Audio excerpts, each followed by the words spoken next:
So about a year ago, I was in a shop that sold DVDs, and I weirdly ended up in a debate with the person behind the counter as I was buying my goods.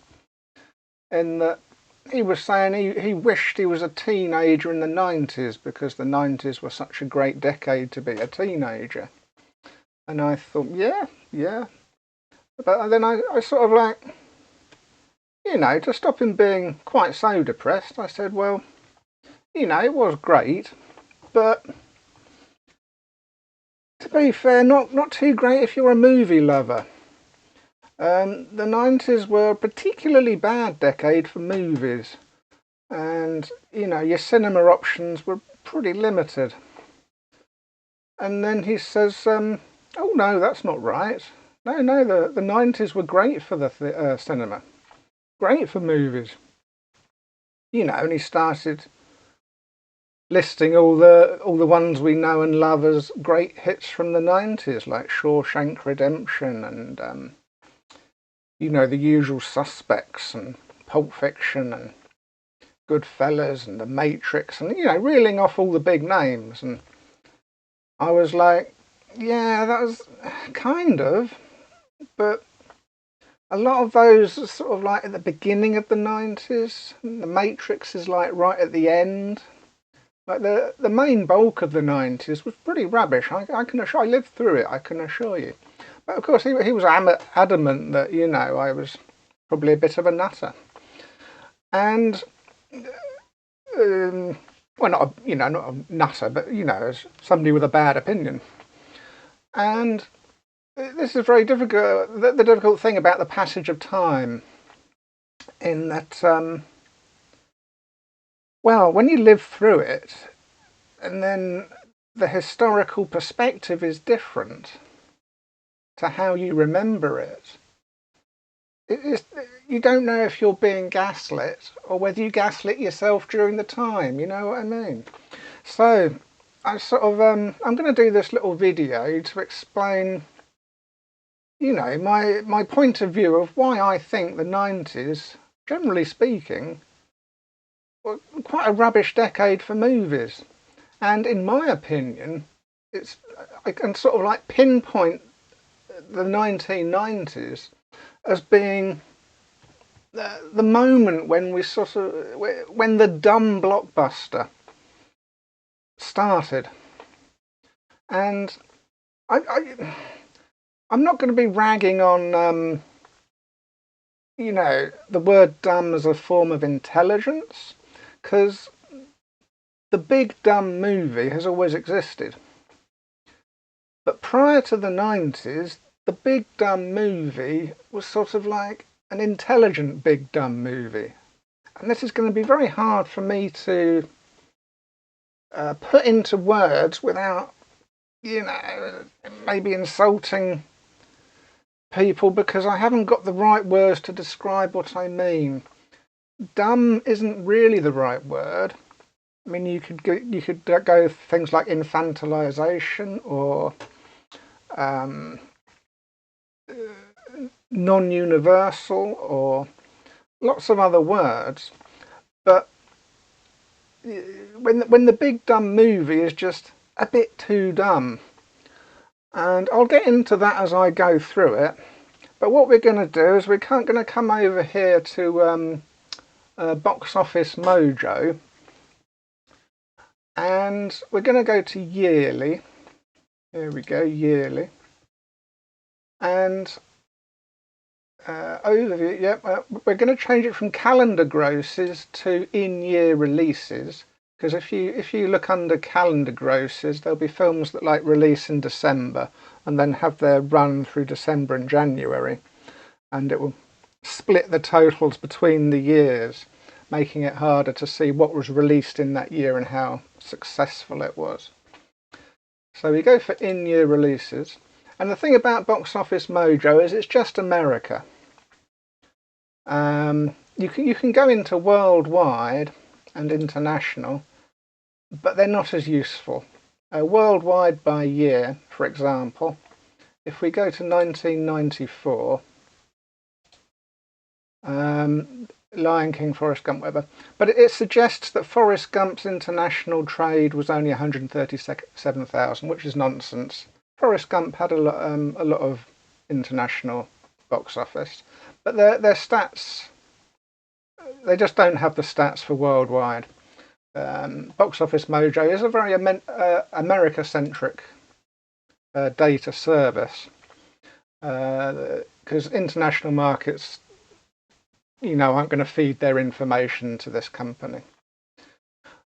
And yeah, so we go to domestic, yearly, calendar grosses, in-year releases, and this is mainly about Hollywood, because we're talking about the big dumb Hollywood blockbuster. And the reason we're talking about that is because in the 1990s, cinema generally, it wasn't on the downslope. Very quick brief history. 1930s, 1940s, that's Hollywood at its peak. My English city had about 5 cinemas, plus all the other sort of like minor independent ones. Cinema was the big deal. There was no television, no phones, but the only way to see the moving picture pretty much was at the cinema, so it was the big place to be. 1956 in the UK, they brought in the entertainment tax, or 1954 I think it was. In the mid-50s, the UK brought in an entertainment tax, and a couple of the cinemas went. And Hollywood, the big dumb Hollywood films were on the decline, and films started to become more art house, as it were. And this continued with, there was the brief comeback in the 1960s with the big Roman epics, the ones that bankrupted Hollywood. You can go and learn about them elsewhere. And then throughout the 60s into the 70s, again, the art house film started taking over. And in the early 1970s, a couple more cinemas closed. So my UK city was left with about 2 cinemas throughout the 70s and 80s, plus 1 art house. So it's 2 cinemas doing the big budget Hollywood films, and 1 art house doing everything else. And then in 1988, one of those cinemas closed, one of the big, the Hollywood ones.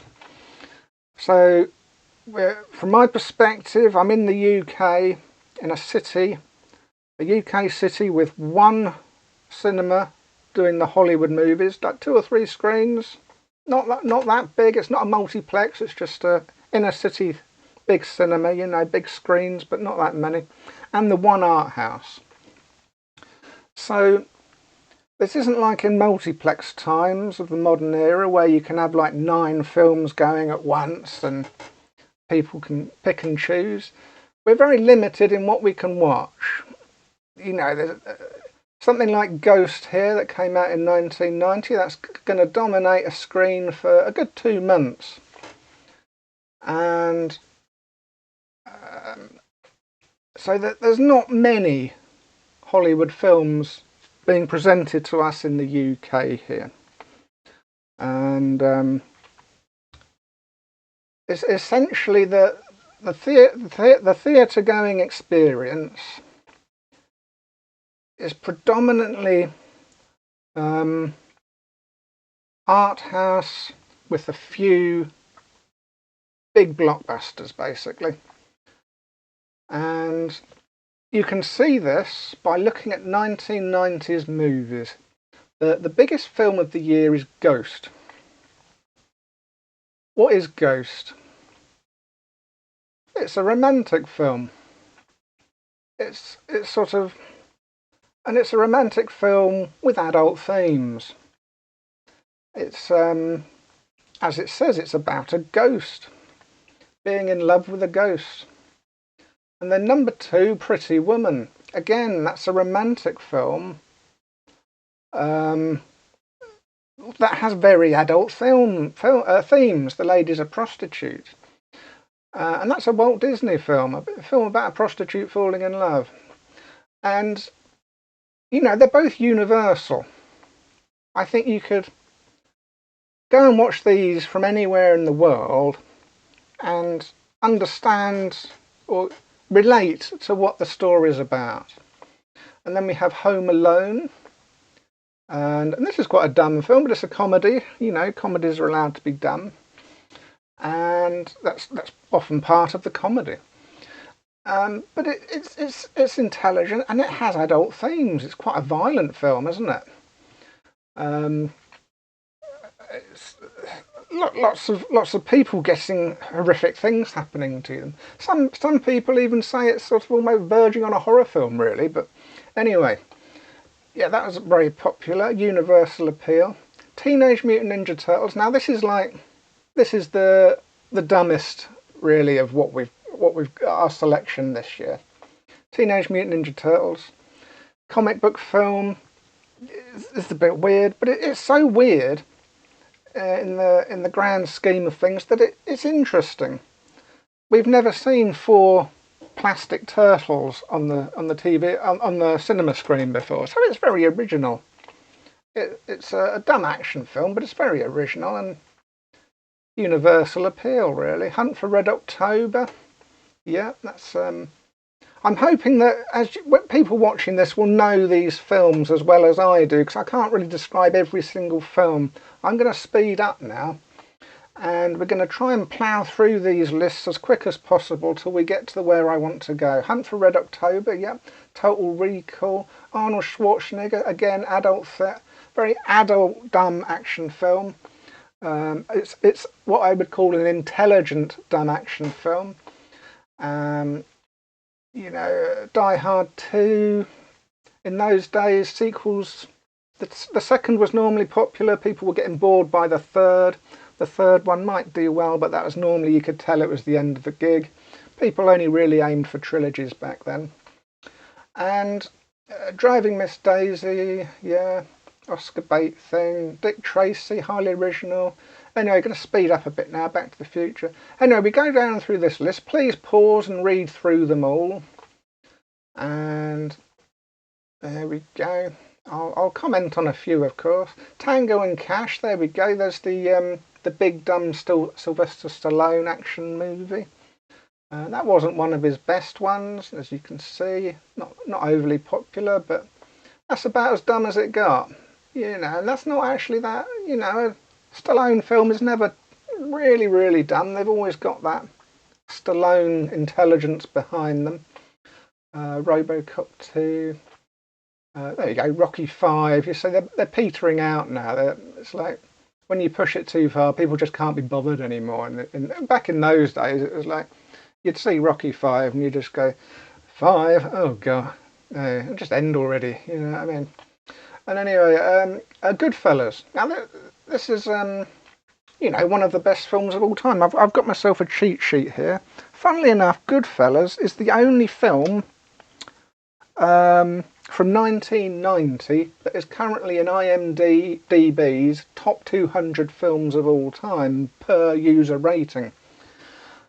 And as you can see, that only made 34th that year.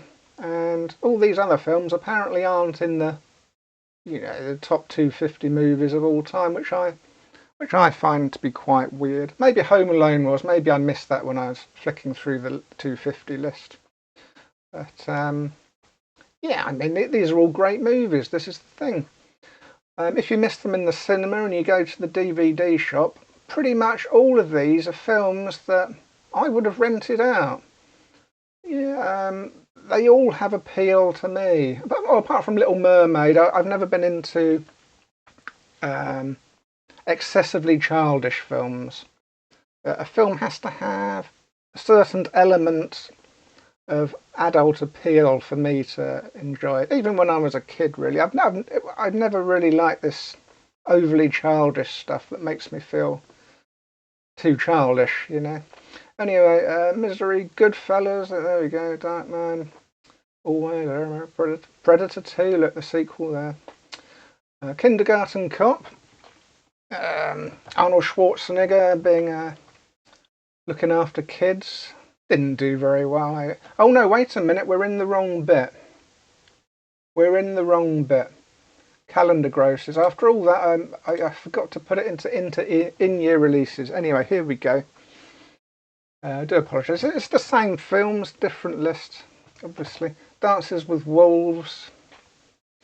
Yeah, so go through it all again. Blah, blah, blah.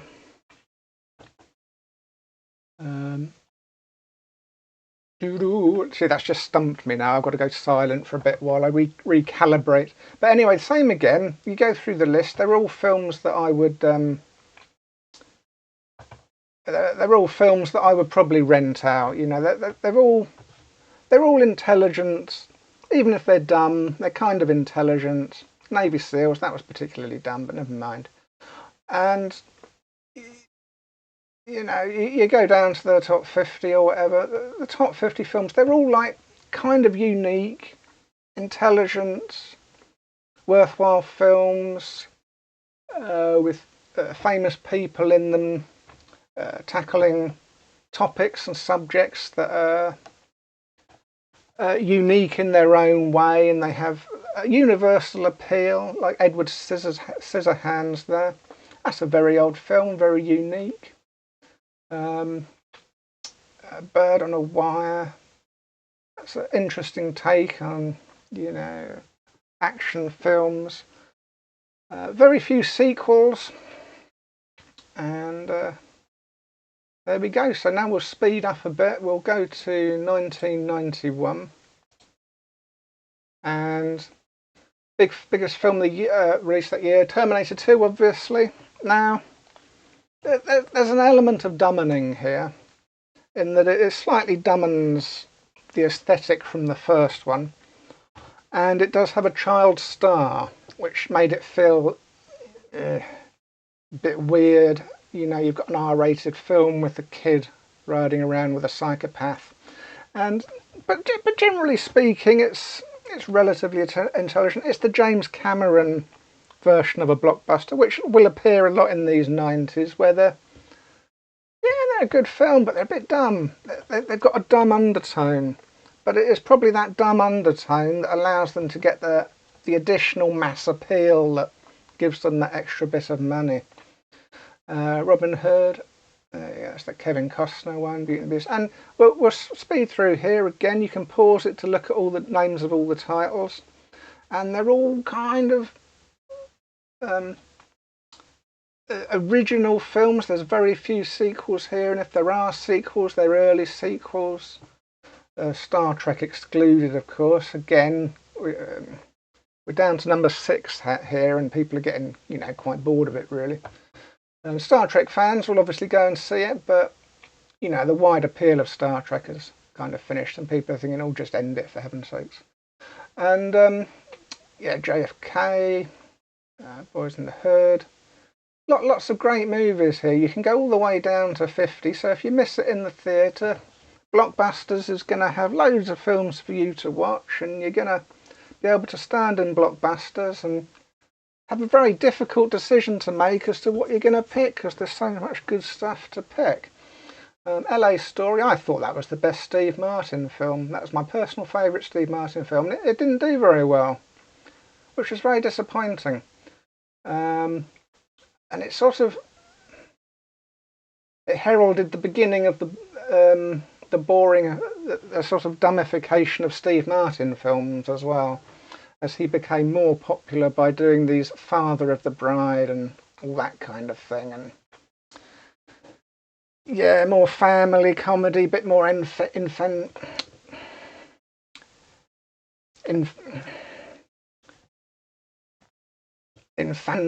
whatever the word I used earlier was, infantilization of movies, you know. LA Story was a sort of like a good adult themed comedy, very original, interesting. You could think about it a lot, whereas, you know, Father of the Bride is just going through your cliches with kids and a few funny bits. Walt Disney again, oh yeah. Anyway, so yeah, let's move on to, in 1991 we've got two most popular films according to IMDb, Silence of the Lambs and Terminator 2. And whereas Silence of the Lambs, that's done well, and Silence of the Lambs, yeah, that's a sort of good semi-original film. I think it's the second time they've done a take on Hannibal, but yeah, good original film, well made. And Terminator 2, like I said, I'm not sure. I don't know why that's as popular as it is. That confused me at the time, and it still confuses me to this day. Maybe it is just that underlay of dumb that I can't relate to because I've been brought up with all these sort of like intelligent films that didn't have any of this underlying dumbness, or if they did, it was extremely noticeable.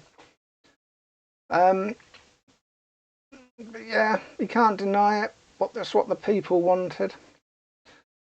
And so we go to 1992, and yeah, the kiddie film wins. Anyway, Home Alone 2, the sequel, yeah. Batman Returns, another sequel. Lethal Weapon 3, here we go at the end of the franchise there. A Few Good Men. So getting a bit sequelitis, but not too bad. There's just a few there. As you look down, the rest of the list is still new original movies. And none of them are particularly dumb. They're all quite interesting. Basic Instinct, Unforgiven, Wayne's World, Bodyguard, Sister Act. These are all names that will be familiar to you without being part of a franchise. And the dumbest film really of the year is Under Siege. I think that's, if I remember rightly, is that the Steven Seagal film that was, I think that's the Steven Seagal film that was popular. Steven Seagal, yeah, I think so. I'll just get my magnifying glass to double check because I don't want to be picked up on something so minor. Yeah, Steven Seagal. And, you know, everybody knows that he does dumb action films, but properly dumb action films that people wouldn't go in their droves to watch that in cinema, but probably do well on DVD when people got nothing else to watch or just want, you know, something to get drunk to with their friends or whatever. And this one, you know, even this one, when Steven Seagal made it into the charts here, it's not overly dumb. It's pretty dumb, but it's not, you know, it's as dumb as it got back then, you know. And again, we go down the list here, and pretty much everything, again, pause if you want to look through them, pretty much everything here is sort of like attempting originality, attempting universality of concept, you know, appeal to most people anywhere in the world, and, you know, generally speaking, appeals to the more adult mindset. And you know, lots to see there. 1993, Jurassic Park. That's the big dumb film of the year, and it's got kids in it. But it's like, it's an intelligent film. It bases its premise around a very intelligent concept, and you get all the originality of the dinosaurs and all that kind of thing. Mrs. Doubtfire, and again, there's very few sequels in here. You'll notice very few sequels. And Schindler's List. Where are we up to? 1993. Yeah, Schindler's List, Jurassic Park, and then Groundhog Day. That should be there somewhere. There it is, Groundhog Day. So, and again, all the great films are up there at the top of the list mostly, and you can go down all the way to number 50, and there's interesting stuff going on. And this is where we see the end of Arnold Schwarzenegger. At this point in time, there was a lot of societal pressure to get rid of the testosterone-filled action film. Sort of like the cancel culture of the day was trying to cancel like the Sylvester Stallone, Arnold Schwarzenegger, Steven Seagal, Jean-Claude Van Damme, Dolph Lundgren, you know, all those people. They're sort of like just purely male testosterone, nothing but action, rah rah rah films, which doesn't actually represent a lot of the best of that genre. but for some reason, I think the ladies got fed up with their boyfriends keep taking them to these very sort of like aimed at the male films, and you know, can they go and see something? You know, they're still the romantic comedies, and you lose a bit of universality when you're just doing a purely male testosterone action film. It probably does better on DVDs than it maybe does universality at the cinema. And yeah, that's still in the top here as we go down. You can have a look for yourself. Lots of originality, and pretty much all the way down to number 50 there's stuff that's probably quite interesting. You know, you go into the Blockbuster or whatever and you see something like Carlito's Way, and oh yeah, I missed that in the cinema. That's the Al Pacino thing, isn't it? I think, if I remember rightly. And yeah, that's the Pacino thing. And you know, it's not one of his best, but it's an interesting film, and that's great. So and now now at this point in time, the 90s, yeah, they're great. It's a great year for movies, a great decade for movies. But funnily enough, up to 1993, there's only been like, you know, one or two that are making IMDb's top 250 list, even though the top 50 of each year are all excellently watchable movies.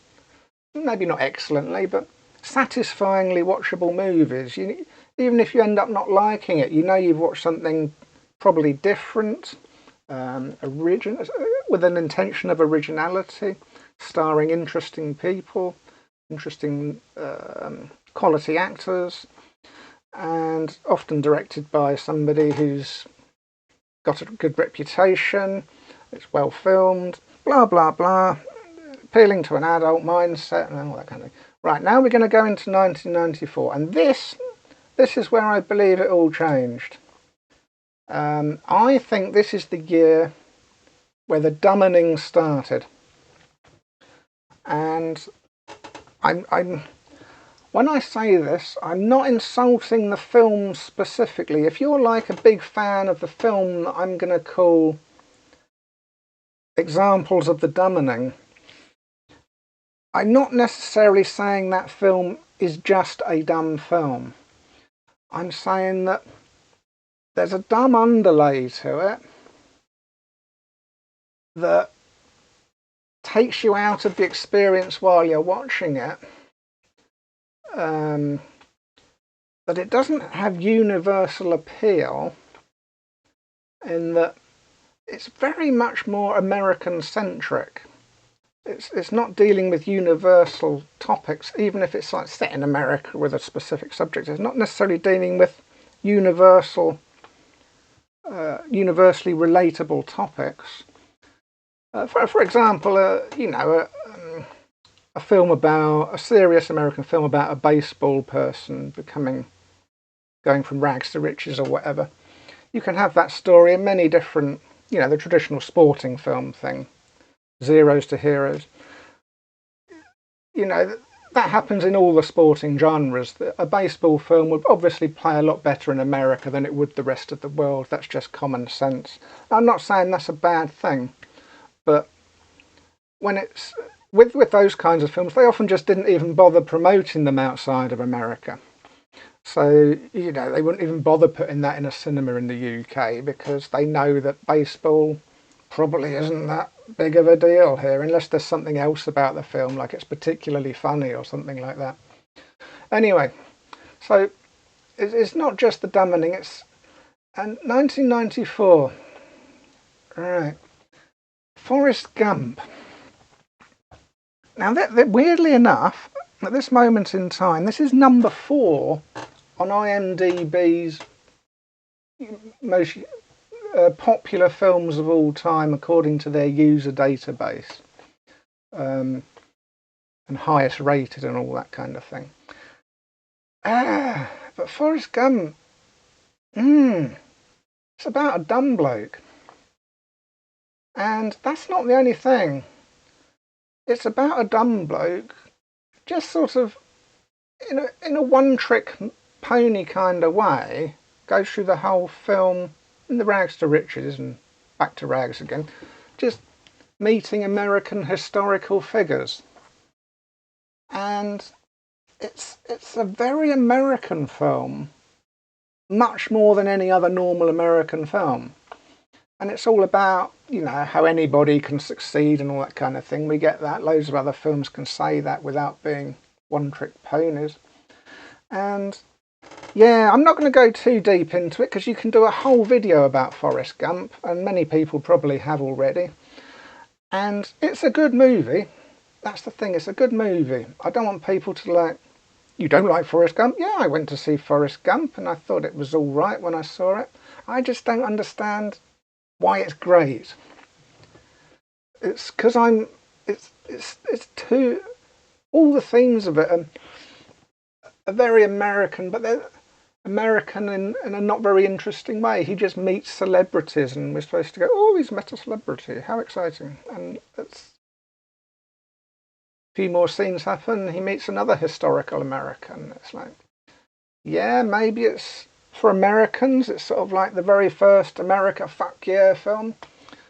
And for that, domestically, I can understand that being successful, but the universal appeal I find very questionable. And the theme, what's it trying to say? Is it an adult theme? Is it an intelligent theme? It's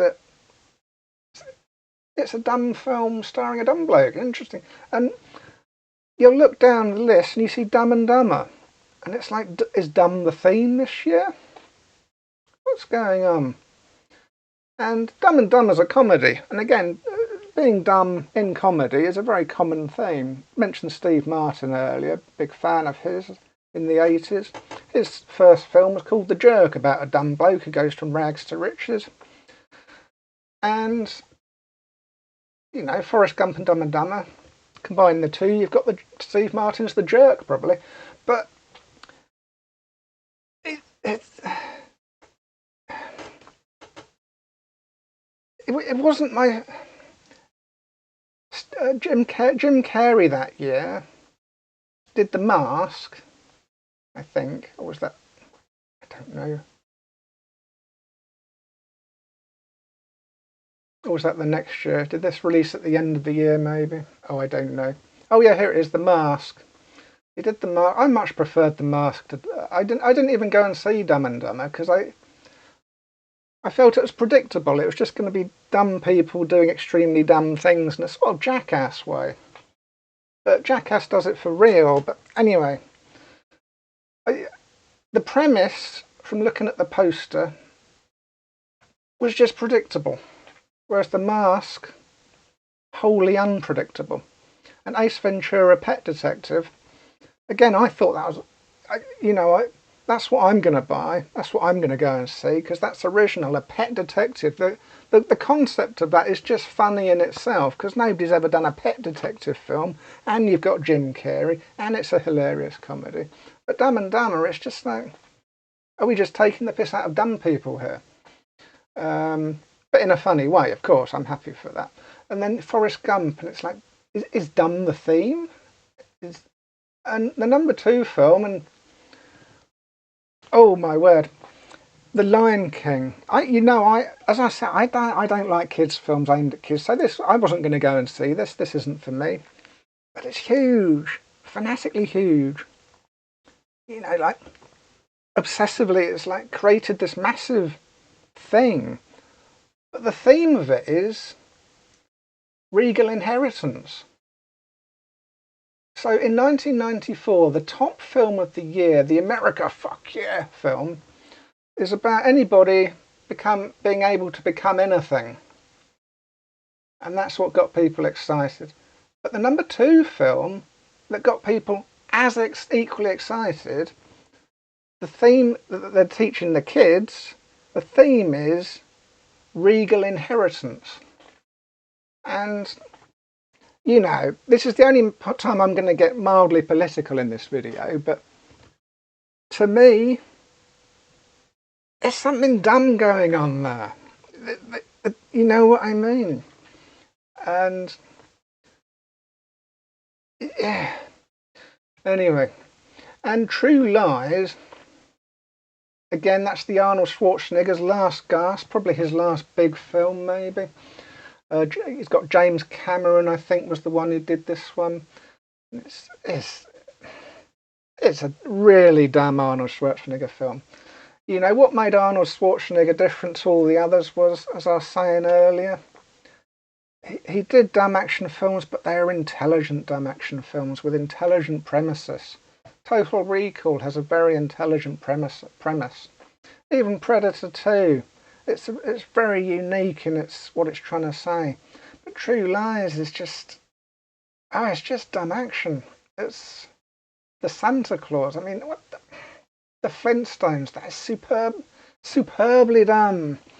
I mean, Teenage Mutant Ninja Turtles, very unique concept. But Flintstones, I mean, we're all bored shitless of the cartoons by the time we're 8. Why I would want to, as an adult, go and see a live action version of the Flintstones, it's beyond me. But again, I suppose it's domestically for the Americans. That's interesting, more interesting than Anyway, so and so the top 6, I've got nothing. I went to see Forrest Gump. Okay, it was all right, but generally speaking, yeah. And the real movies, what I would call real movies, don't start until number 7. And so this is the first year where we talk, as I say, we've only got the one Hollywood cinema where I live, just a couple of screens. We've got large clumps of the year being dominated by these films that I don't have any interest in whatsoever. And they're a bit dumb and anyway, but yeah. So the more normal good films start at number 7. There's your Pulp Fiction.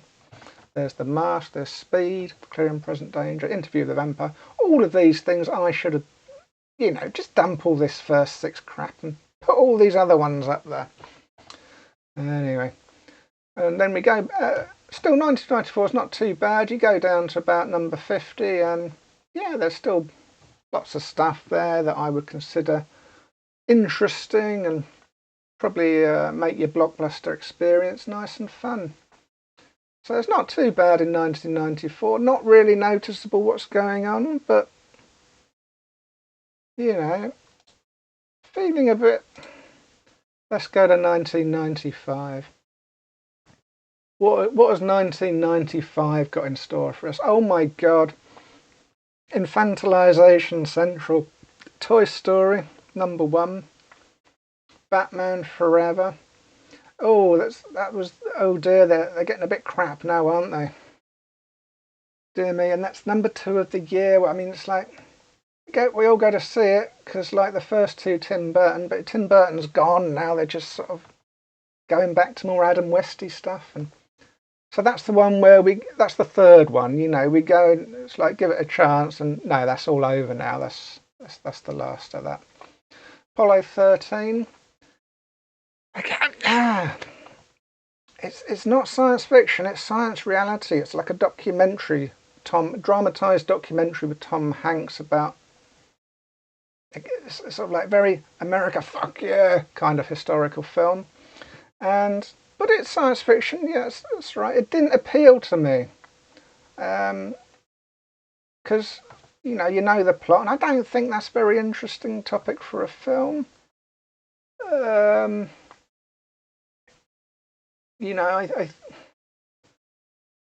Yeah. It's a lot of like that Matt Damon one recently, where he gets stuck on Mars. That's interesting because it's fictional, speculative, but this, we know what happened. We know what's going to happen, and I don't know. It just, like I say, it's more like a dramatised documentary, which is a genre that doesn't really appeal to me. But I'm not denying it can appeal to other people. Not saying it's a bad film, it's probably a very good film, but it's just not what appealed to me. That wasn't, Poke Hunter, more infantilization of the top 10 here. Ace Ventura, finally people realised that the first one was good, and so yeah, we're all trotting off to see the second one now. GoldenEye. Now, this is the reboot of James Bond. James Bond kind of ended in 1989, I think it was, Licence to Kill. And it felt like it was over. They had this massive gap. They just stopped making them. And it's like suddenly big excitement. Pierce Brosnan's the new Bond. And it's like, oh right, you go and see it, and yeah, there's something odd about it. It's good. I liked it, but there's this sort of like underlying dumbness that is missing something from what it was. I'm not saying that Bond never got dumb. We all know that Bond got very dumb in the 80s, in the later era of Roger Moore. That goes without saying, and it's probably a better film than A View to a Kill. But there's something. I think it's probably the CGI effects as well. There's something like it doesn't feel, and the aesthetic of it is more cartoony maybe. I don't know, it's difficult to describe, but it feels like Bond rebooted rather than a continuation of Bond, if that makes sense. But that was a good film. I did like that one. So you got to be. I'm not criticising the films when I say these things. I can enjoy a dumb film as much as the next person, but it's still got to be a concept that appeals to me. Casper, kiddie film, Jumanji, kiddie film. My God, that's like this top 8 here. There's very little here for me. It's sequels, couple of 3 sequels, and kids films. And we're now down to number 8, and the real films start at number 9 now, I suppose. And 7, but 7, oh, that's going too far the other way, isn't it? Great film, I love 7, but I'd be the first person to say that that is a film that does not have universal appeal. That's extreme, isn't it? That's, my word, that makes horror films look boring and tame. Anyway, and Die Hard with a Vengeance. Here we go. Die Hard, Dying Its Death. Not very interested in that. Maybe on DVD if there's nothing else to see, but it's getting a bit dumb, isn't it? Crimson Tide. Waterworld. Oh, Waterworld. Oh dear. Oh dear. You know what I mean? It's finding difficult words other than just oh dear. You're looking at the poster outside the cinema and there's Kevin Costner and it's like Waterworld. It's like what? You read the write-up and it's the world's turned to water, and it's like tramp survival in a water world and Mad Max in a water world. You can't really get very Mad Max when you're pedaling on a boat, can you? I mean, anyway, Dangerous Minds, Congo. Oh, that's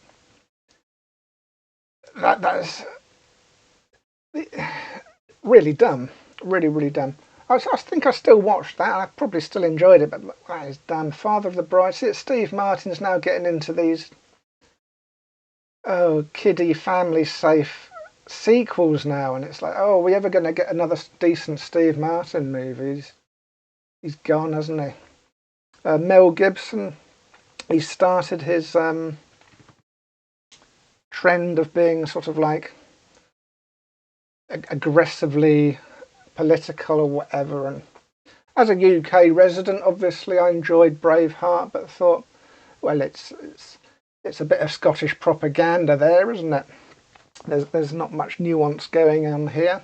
It's like Scotland, fuck yeah, and yeah, it's a good film nonetheless, but it's that sort of overly aggressiveness and its opinion that gives it that more dumber undertone because it lacks the nuance, if that makes sense. Anyway, Get Shorty, Grumpy Old Man, Mortal Kombat. You know, we're getting the really dumb ones now. And as we go through the top 50, there's more and more stuff that just doesn't appeal to me. Babe, good movie, but doesn't appeal to me. Kiddie movie. Species, that is a particularly dumb. 12 Monkeys, trying to... I give it credit, you know, and we give it credit for being an intelligent dumb movie. As you know, it's Bruce Willis,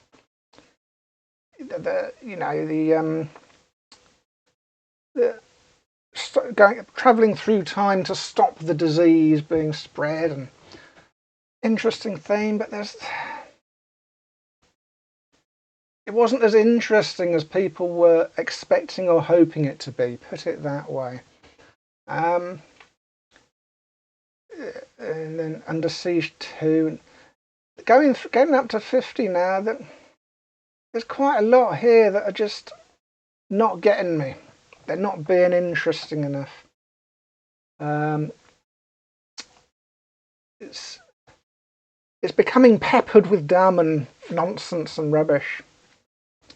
And so we're starting later with the normal original films, and within that starting, there's lots of things. Bad Boys. You think another 48 Hours, Lethal Weapon, Beverly Hills Cop, the mildly comedic police action movie. We've been spoiled, you know. And then we get Bad Boys, and it's like, I can see the appeal, but it's not what it's not. It's not intelligent dumb. It's much more just dumb. Anyway, going to 1996. Oh yeah, here we go. 1996, where the dumb is now peaking. Independence Day. Now, I can see why an American loves this. I can see why it might have universal appeal. But it's dumb. It's America, fuck yeah. It's terrible script. Cliche after cliche after cliche. But it's hugely successful. And it's like, nothing like that has really ever happened previously, you know, in my lifetime. And like I was saying, the 1994 films portending this concept of dumb, and then the dumbness happens, and it's... I don't know if a conspiracy theorist would say it's like some kind of psyop pre-planning thing. We make the concept of dumb fashionable with Forrest Gump and Dumb and Dumber, and we promote the fact that to be American is to be dumb. And then like a few years later, you're pumping out this sort of like ultra America fuck yeah really dumb film, and people are weird if they don't like it. And I don't know, it's, you know, I've got to be careful not to fall into the conspiracy trap here, but it's like, I went to see it, I thought it was all right, it's kind of dumb. I didn't hate it, I just thought it was dumb. And, you know, and I thought, nobody's going to love this, everybody's going to realise it's quite dumb, aren't they? And most people did, that I thought they did, but it just goes on, and it's become like this cult classic of American fuck yeah-ness, and I don't know.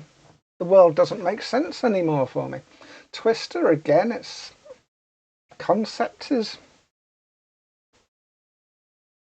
very weird. Group of people drive into Twisters for the lols, for the science of it, whatever, I don't know. It's just not a concept that interests me, and the characterization is really dumb. But no, I mean, yeah, Mission Impossible, the first Mission Impossible was really dumb. Again, nothing to do with the TV series, really. They're just rambling stuff. And no, it was... Ugh. Jerry Maguire doesn't appeal to me. Ransom, Mel Gibson again, doing a normal film, but it's a bog standard film. Just, you know, it's what's the modern version? What's that Liam Neeson thing in the telephone box? Taken. Is it Taken? Yeah, Taken. It's just that year's version of that with Mel Gibson. Or was that Payback? Which one is Ransom? I get them all confused. Yeah, that is the Mel Gibson one, yeah. The obligatory children's film, there it is. And The Rock. People say that was the real Bond film of the late 90s. I don't know. Nutty Professor. Oh, even Eddie Murphy. Eddie Murphy's doing dumb films now. And it's like, oh, we've lost Steve Martin, now we've lost Eddie Murphy to the dumbness. Oh my word. Birdcage, Time to Kill, First Wife Club, Phenomenon, Scream. Eraser. Oh, Schwarzenegger's really scraping the bottom of the barrel of the dumb bomb films. It's just kids' films. Still, Space Jam. Oh my god. Oh, it's like, oh. What are you doing to what are you doing to my Hollywood movie theatre? I just like, you go up there and you look at the posters and you think, do I want to say, oh, Jesus? You look at the reviews and it's like, oh Jesus, and it's like, oh Christ. The art house film English patient. It's Beavis and Butthead to America. Now this is very funny. Again, it's the juxtaposition, and you know, like Dumb and Dumber coming out the same year as Forrest Gump, and it's like Independence Day. You go and see it, and the sheer dumbness you go, that's so dumb. And of course, that's the year that Beavis and Butthead come out, and it's like, taking the piss out of people that go, that's so dumb. Anyway, but yeah, so another great irony anyway. Jingle All the Way, Cable Guy, Jim Carrey, you see he's still pushing these more generic comedies now. It's sort of like he's been Hollywoodized and he's just doing things that aren't necessarily particularly interesting. They're good, they're funny, but they're not really interesting. They're very generic comedies, put it that way. He's gone again with it, like with Eddie Murphy and Steve Martin, he's doing stuff that's more generic now. And for somebody of his talent and interest in originality, you can see why he sort of like started to go off the rail through the 90s and then started going into the more serious films and doing more interesting stuff like Eternal Sunshine and Truman Show, because Hollywood wasn't giving him the interesting stuff, He was getting ground down by Hollywood. And you're going down, and even the art house films and the original films, it's like Happy Gilmore, that's probably the best of the Adam Sandlers of that era, but maybe Little Nicky, but it's Adam Sandler's no replacement for 80s Eddie Murphy or 80s Steve Martin or early 90s Jim Carrey or anything. He's quite a bog standard comedian, isn't he? He's more of the 90s Chevy Chase, if that makes sense. Mars Attacks. Oh dear, this is like, even I saw Mars Attacks. I like Mars Attacks, but it's very dumb, isn't it? I don't think you can get many people to argue that it's not just quite a dumb film, and dumbness was part of it. It's like going down to 50. You see, there's lots. Even the art house films, Romeo and Juliet, it's boring. I don't want to see it. Evita, I don't want to see it. Boring. And it's like, there's not much. It's becoming too compartmentalised between dumb and ultra boring. English Patient. It's like, yeah, that's your art house cinema. All the people who want to go and see a film to say they've seen a really good film with some really good acting and really good script, but it's extremely boring, and you know it is, and all that kind of thing. It's like too far the other way. It's the extreme cinema snobs version of a perfect film, right next to Space Jam. It's like the other end of like extreme for all the dumb people. Not dumb people, but people who like dumb stuff to watch. People who don't like to go to the cinema to keep their brain active, but go to the cinema to turn their brain off, which is an understandable thing, but there used to be things you... Oh, anyway, 1997. And the big film of the year, Titanic. And oh, I'm sorry. I'm gonna have to.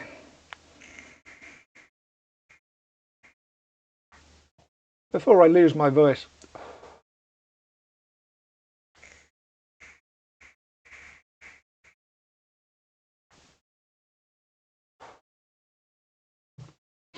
Yeah, Titanic. It's oh dear. It has universal appeal. It ticks so many boxes. But you still know it's inherently really quite dumb. And there's lots of dumbness in it. But it's sort of like you forgive the dumbness because everything else is so good. And yeah, the concept itself doesn't appeal to me because again, it's like a drama documentary of a historical situation with a particular angle grind, as it were. And oh yeah, anyway, Men in Black. This is probably the most intelligent dumb movie that Will Smith did, and I really like Men in Black. That's more of what I'm hoping for from the big dumb action blockbuster, as it were. You know, there's so much going on in there that it's interesting, but then you got the Jurassic World sequel and Jim Carrey doing another generic, Hollywood comedy. Air Force One, it's a bit American fun, yeah, and as good as it gets. Even Jack Nicholson's doing these sort of like banal, quite generic rom-coms, comedy. It's like Jack Nicholson's been sucked into it now, and Jack Nicholson was always such a good source for adult, intelligent, original cinema. It's pretty much him that made the first Batman appealing to audiences, and it's like, oh, he's gone. He's doing the generic shit now. Good Will Hunting doesn't appeal to me at all. I can't comment on that. It's just they should have just wrote 3 hours of schmaltz on the poster, and I made my decision quicker. And then they re-released Star Wars, and it's like still kicking the crap out of this lot. A wedding film with wedding in the title. It's going to become a very common thing. I wouldn't go and see any film with wedding in the title. Again, it's like Good Will Hunting. It's just whatever it is, just put this is a wedding film, and I can save me a lot of time. I'm not going to go and see it. Here we go. The rebooted James Bond film's getting slightly dumber. I quite liked this one still, but they're going down that dumb tree. You can feel it happening. Face Off. Nicolas Cage. Double whammy of dumb action films. Con Air and Face Off. And just look at this whole section. Face Off, Batman and Robin, George and the Jungle, Scream 2 and Con Air.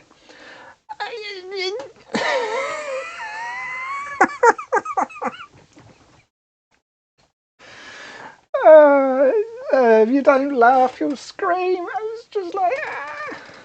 Anyway, from that little lot, what phrase do you use other than it's all a bit dumb? I actually really liked Con Air. That was the kind of dumb film I can cope with. But just seeing it in this like batch of in the top 20 films of the year, and it's all just this solid line of dumb. And it goes on, Hercules and Flubber, oh Flubber. Robin Williams has joined Steve Martin, Eddie Murphy, Jack Nicholson, Jim Carrey, and now Robin Williams is doing these sort of like really weirdly dumb generic comedy things about, and I sound pained. And it's like, back then we didn't have the internet, there was nowhere to vent. And as a regular cinema goer and a regular Blockbuster attendee, renter or whatever, you can't really, there's nobody to express what's going on here. The fact that you're having less and less stuff to get interested in. Because somebody who's not a regular cinema going won't understand that there's so few films in the top 20 means that there's so few films in the theatre that you're actually going to bother going to see, and you're more and more waiting for Blockbuster for things that are further and further down the promotion ladder, as it were. And sometimes a movie might not even make it to Blockbusters. Anyway, so you're down here, LA Confidential is right here down to, now LA Confidential, that's blooming 124, number 124 on IMDb's all-time movie list. And good heavens, look at all this crap above it.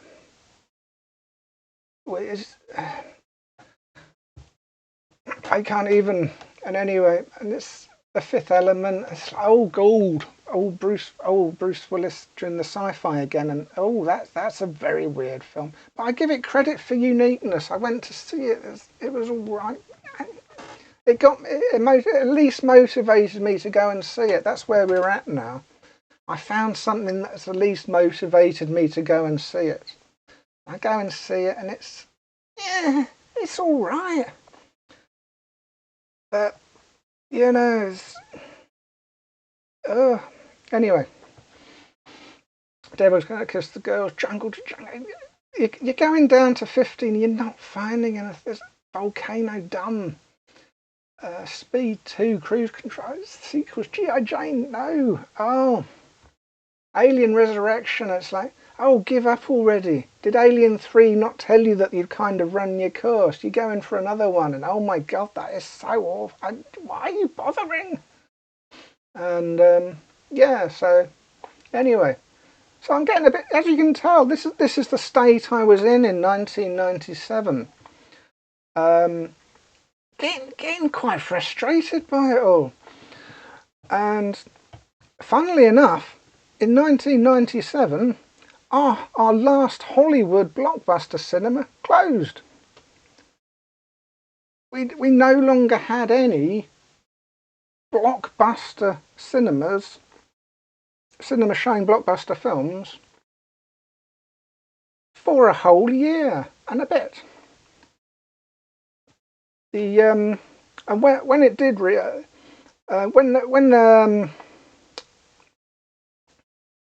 when it did reopen, it wasn't a Blockbuster cinema, it was the Art House. And the Art House still shows the big blockbusters, but it's going to be prioritising the Art House films.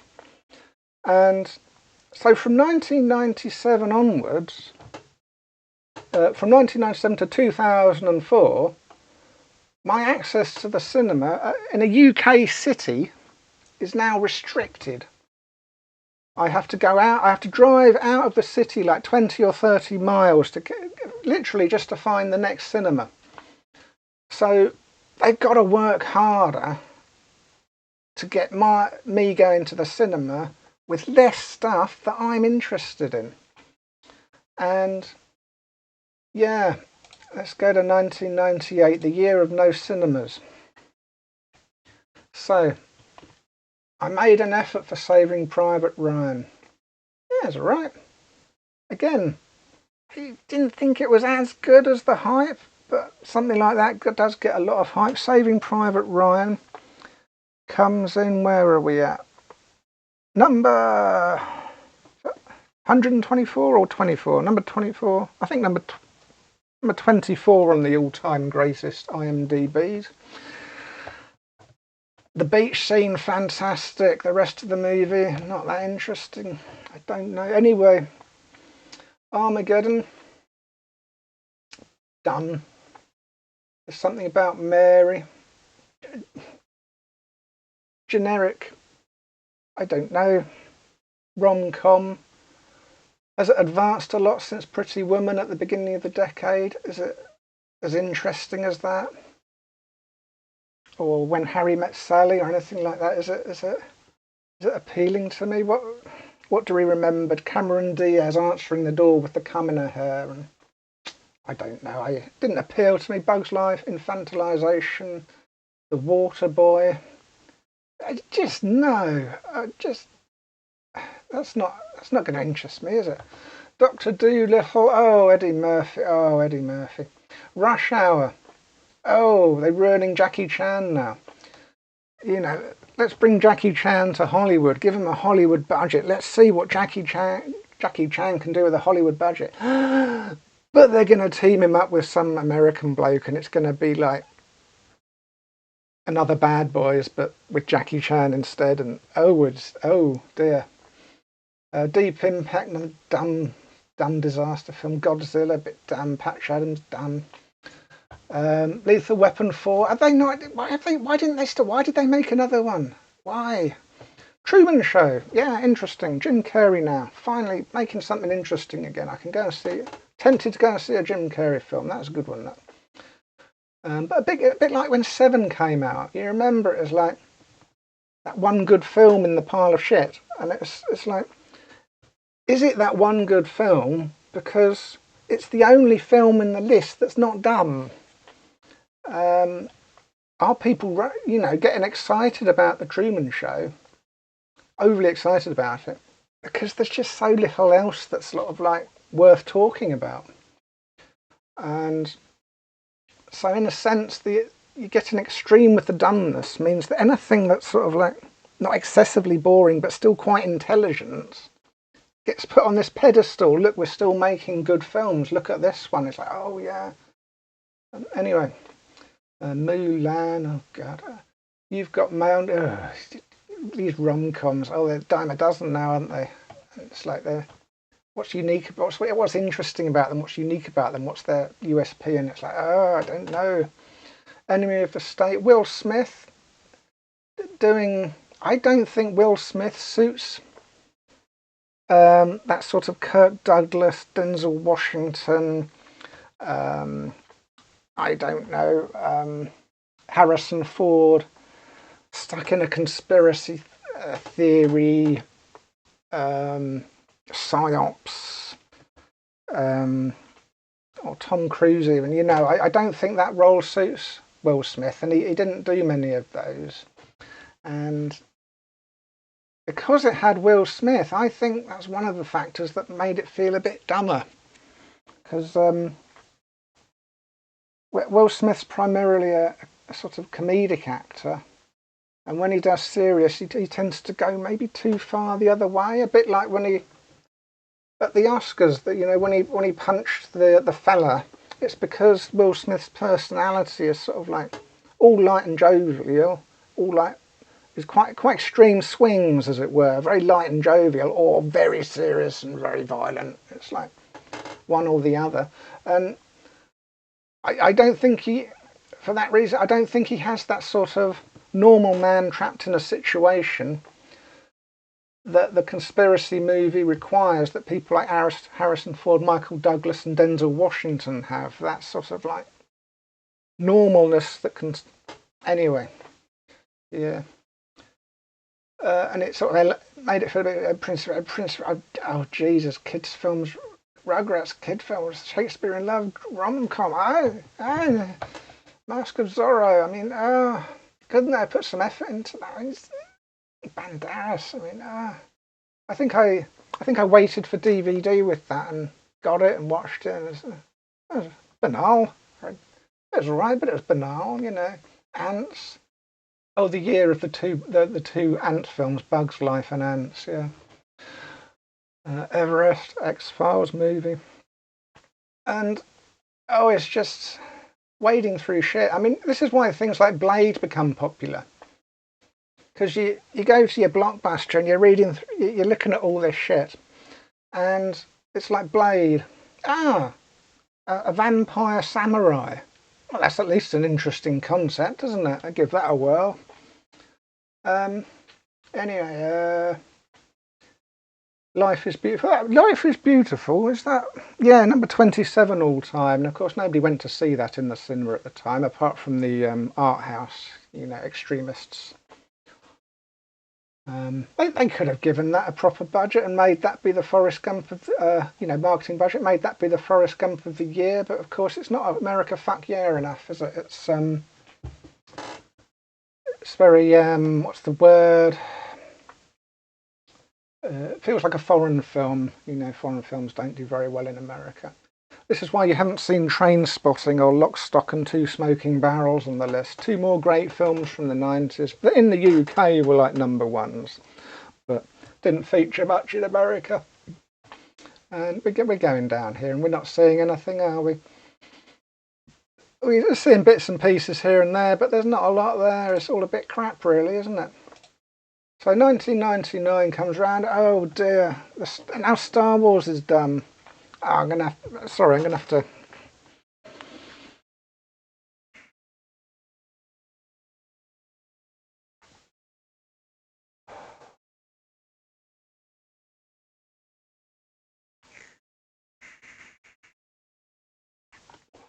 Anyway, so yeah, Star Wars. I mean, I'm not even going to bother.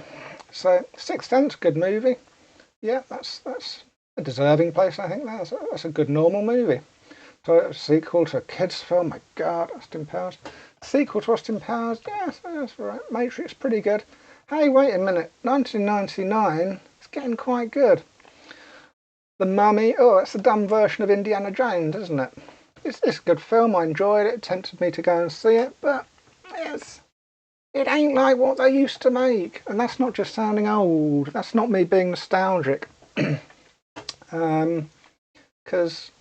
the last Indiana Jones film, the one with Sean Connery, was still relatively recent. This is that was 10 years prior to this, and yeah, it's obviously going for that Indiana Jones vibe, but it's just not.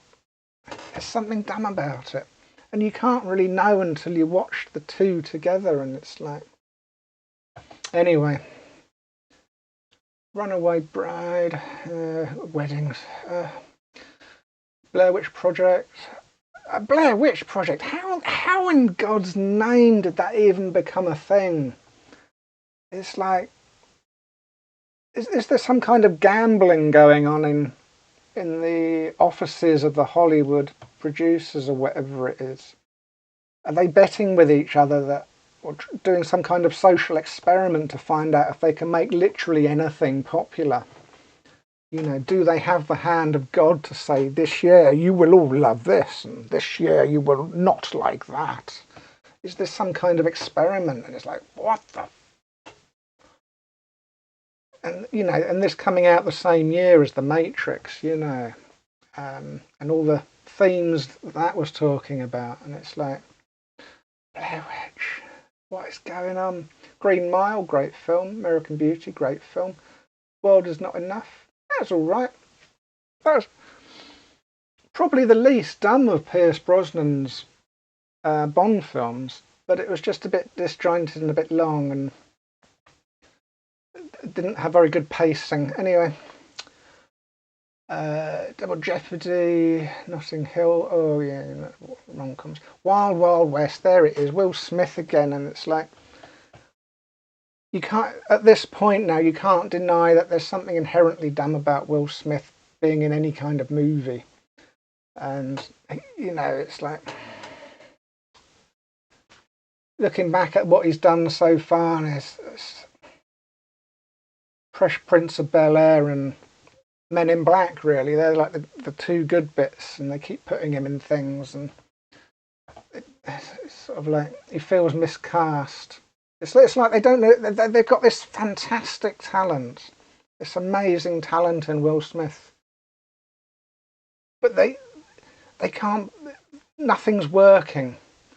And I think that's typical of the era, in that I think a lot of the talent in Hollywood, it's not just the stars changing, the directors changing. I think the behind the scenes personalities, like casting directors and um, costume departments, maybe, I don't know. It's like the people involved in who stars in what. They like they're not getting it, as it were. Um, and it's the same thing that's putting all these classic comedians into rom-coms and family-friendly comedies and stuff. And it's like, can they not figure out what, Men in Black was good, so team him up with another person but in a different setting, and it'll be just as good. And it's like, is that all you can think of to do with Will Smith? Anyway, American Pie is quite a good list. Inspector Gadget, I mean, what the fuck? Entrapment and Pokemon movies. There's that Payback one I mentioned earlier.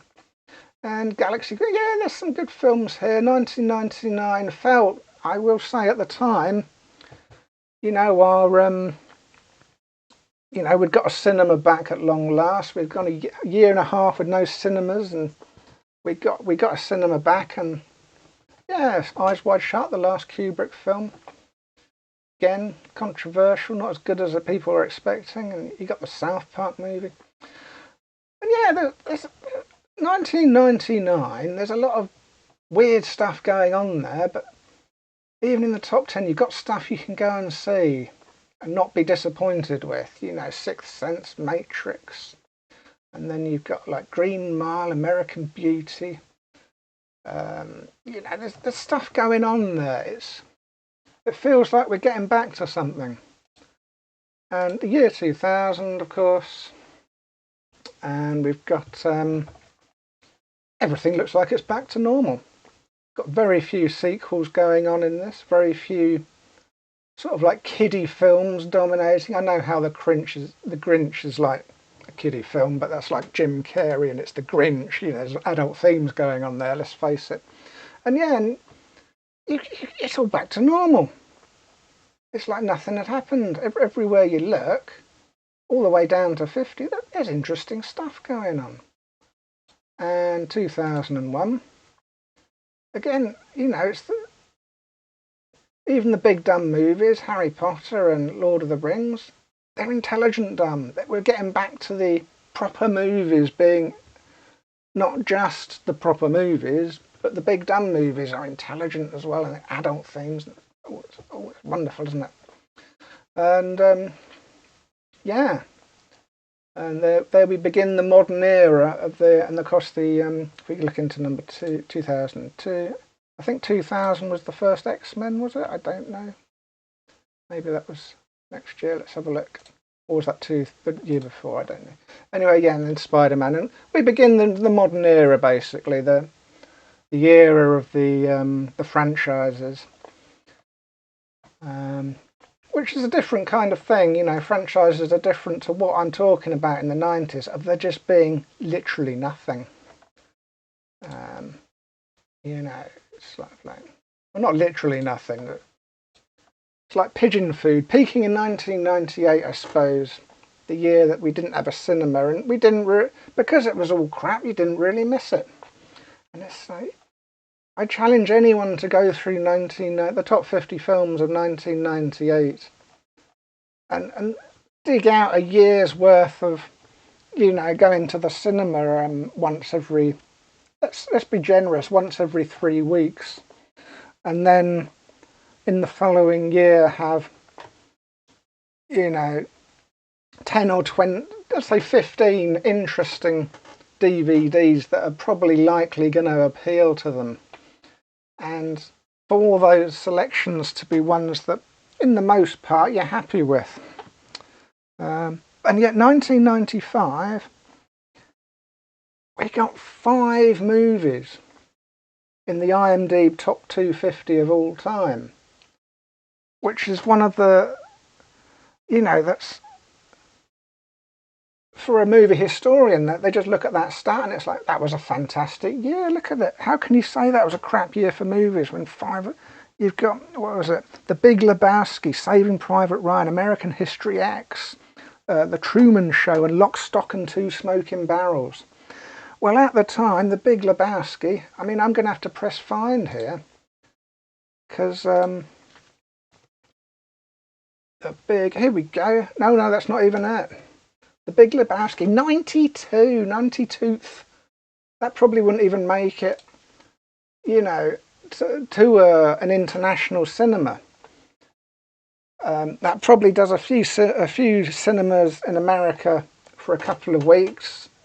They realise nobody's going to see it. They close it. They probably don't even bother circulating it internationally. And if they do, it's like 1 week on the tiny screen. You know what I mean?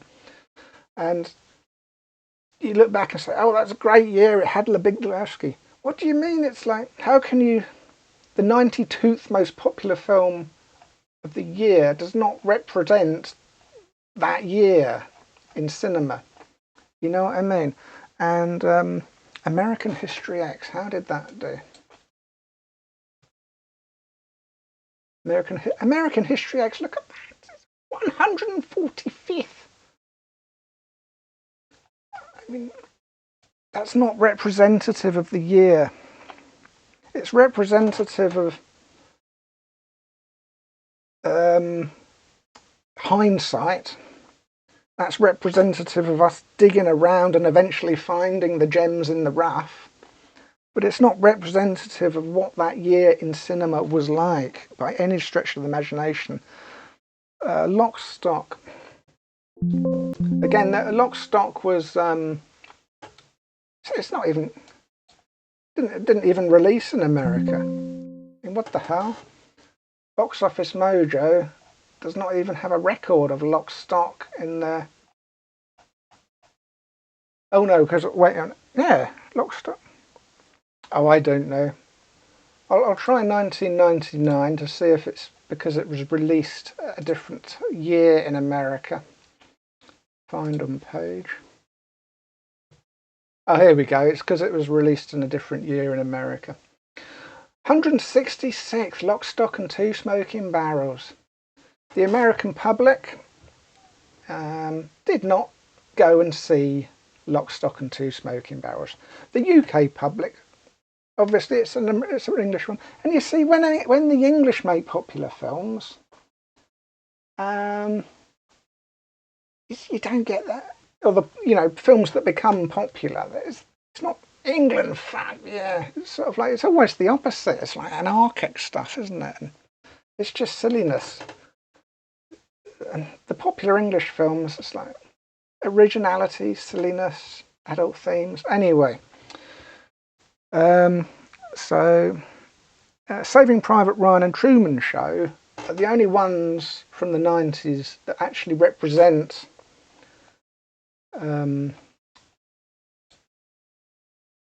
1998 in the cinema, sort of like in the UK from America. And it's so when people say to me, the 90s, what a great year for movies, it's like, it's the most incredible form of cherry picking. Just, here's 300 movies, pick 3 of them out and use them to say what a wonderful year that was.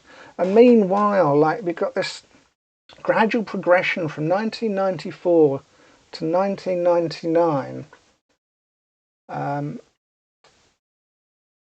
which is, let's say 94 to 98 particularly. 94, 95, 96, 97, 5 years, half a decade. It's just bilge, absolute bilge.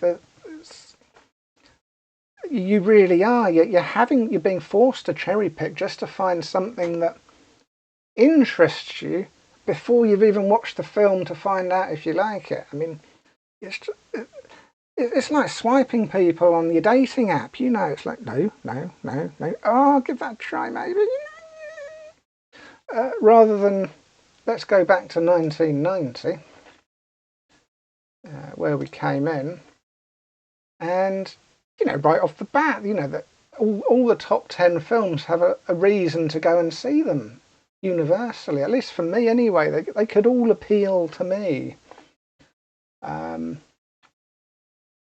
In fact, I had so much, there's so much choice that, for example, I don't think I went to see Dances with Wolves or Ghost. Not because I didn't want to, but because there was just other things that interested me more. And, you know, it's a glut of choice. And, you know, Dick Tracy might have been a rubbish film, but by God, were they trying to make it a good film. And if that makes sense. And there's a huge nuanced difference between trying your best to make a rubbish film good, or ending up with a rubbish film when you're really trying to make it good, and just making a dumb film and then marketing it. Oh, I don't know. It's